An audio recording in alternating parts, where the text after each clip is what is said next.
ইন্নানিল্লাহ। আবারও ভারত নিজের আসল রূপ প্রকাশ করল বাংলার মানুষের কাছে। রাতারাতি তলিয়ে গেছে একের পর এক গ্রাম।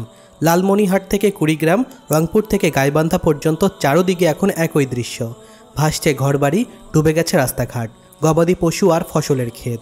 মানুষ ছুটছে উঁচু স্থানের খোঁজে, কেউ সন্তানকে কোলে নিয়ে, কেউ আবার বৃদ্ধা পিতামাতাকে কাঁধে তুলে। হায় আল্লাহ, এমন দৃশ্য যেন চোখে সহ্য করার মতো নয়। চোখের সামনে প্রিয়জনদেরকে ভেসে যেতে দেখে আর্তনাদ করছে মানুষ। এ যেন এক মুহূর্তে উত্তরে বুকে নেমে এসেছে কেয়ামতের দৃশ্য। এই বিপর্যয় শুরু হয়েছিল কয়েকদিন আগেই। টানা বৃষ্টি আর ভারতের উজান থেকে নেমে আসা পাহাড়ি ঢল তিস্তা নদীকে পরিণত করেছে এক বন্যার দানবে। রাতের অন্ধকারে ডালিয়া পয়েন্টের তিস্তার পানি বিপদসীমার 30 সেন্টিমিটার উপরে প্রভাবিত হয়। ব্যারেজ রক্ষায় পানি উন্নয়ন বোর্ড বাধ্য হয়ে ফ্লাড বাইপাস কেটে দেয়, কিন্তু ততক্ষণে হাজারো মানুষ পড়ে যায় পানির নিচে। এক রাতেই পানির তরে ভেসে গেছে শত শত বসতবাড়ি, ভেঙে গেছে অত্যন্ত 50টিরও বেশি গ্রামীণ সড়ক, নষ্ট হয়েছে 25,000 হেক্টর আমন ধান এবং সবজির ক্ষেত, ডুবে গেছে 600-রও বেশি মৎস্যঘের। লালমনিরহাটের 5টি উপজেলা পুরোপুরি পানির নিচে। নীলফামারী ও কুড়িগ্রামের নিম্ন অঞ্চলে ঘরে ঘরে বুকসমান পানি। যেখানে আগে ছিল সবুজ মাঠ, আজ সেখানেই নৌকা চলছে।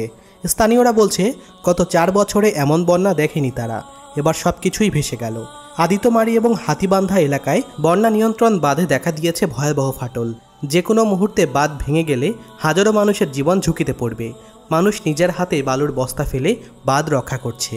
কেউ সাইকেলে, কেউ ভ্যানে করে বালু নিয়ে ছুটছে, কারণ সরকার এখনও পুরোপুরি পৌঁছাতে পারেনি ক্ষতিগ্রস্ত এলাকায়।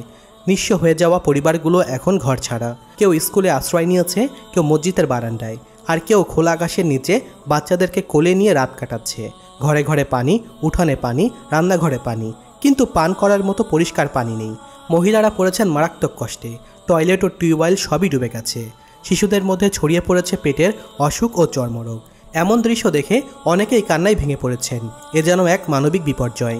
দুর্যোগ ব্যবস্থাপনা অধিদপ্তর সর্বশেষ প্রতিবেদন অনুযায়ী লালমনিরহাট, নীলফামারী, কুড়িগ্রাম, রংপুর এবং গাইবান্ধা এই 5 জেলায় 1 লাখেরও বেশি পরিবার পানিবন্দী। আর ক্ষয়ক্ষতির পরিমাণ কয়েকশো কোটি টাকা ছাড়িয়ে গেছে। তিস্তা ব্যারেজের সব গেট খুলে দেওয়ায় নিচু অঞ্চল এখন এক সমুদ্র। যেদিকে তাকাও শুধু পানি, শুধু কান্না, শুধু হাহাকার। কেউ কেউ বলছে আল্লাহ তাআলা আমাদের পরীক্ষা নিয়েছেন, আমরা কেমন সবর করতে পারি। হ্যাঁ, আল্লাহ তাআলা বলেন, আমি তোমাদের কখনো কখনো ভয়, ক্ষুধা, সম্পদের ক্ষতি ও জীবনের পরীক্ষায় ফেলি। আর ধৈর্যশীলদের জন্য রয়েছে সুখবর। তাই এই কঠিন সময় আমাদের ধৈর্য ধারণ করতে হবে, একজন আরেকজনের পাশে দাঁড়াতে হবে, আর আল্লাহ তাআলার কাছে বেশি বেশি দোয়া করতে হবে। এই দুর্যোগ যেন আমাদের ঈমানকে আরও মজবুত করে তোলে। আর আমরা আশা করি সরকার দ্রুত ত্রাণ ও সহায়তা পৌঁছে দেবে এবং তিস্তা মহাপরিকল্পনা বাস্তবায়নের মাধ্যমে এই অঞ্চলকে পানি দুর্যোগ থেকে মুক্ত করবে। আর আপনারা যারা এই ভিডিওটি দেখছেন, আপনি কি মনে করেন ভারতের এই পানি ছাড়ার পেছনে কি কোনো রাজনৈতিক উদ্দেশ্য আছে? তিস্তার সমস্যার স্থায়ী সমাধান এখনই প্রয়োজন, কারণ আজ তিস্তা কাঁদছে, আর সেই কান্না পৌঁছে গেছে পুরো বাংলার হৃদয়ে।